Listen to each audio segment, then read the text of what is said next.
ये चले भाई सुन तो अरे गजब स्मार्ट दिखत ते कर ले तो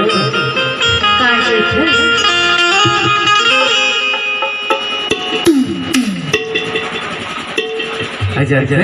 का होगी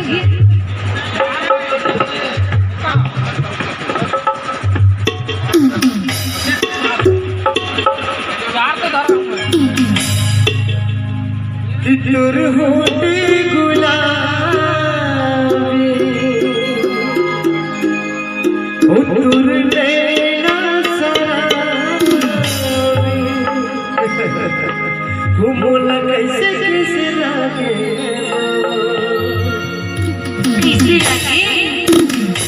बता दो क्या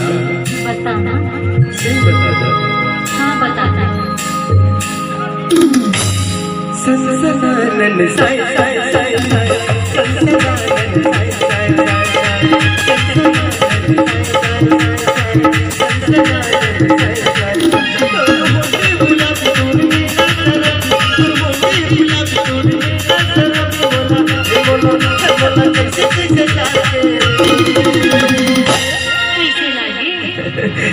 ले बताना अरे बच्चे टकरा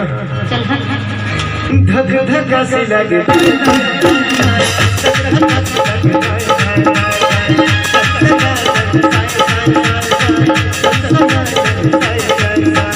डीजे अंतलाल बाबू सरईपारा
तुम दिल की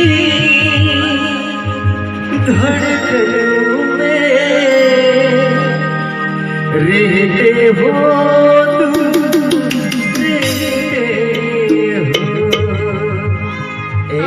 कहाँ रहती हूँ सनसनानन साई साई साई सनसनानन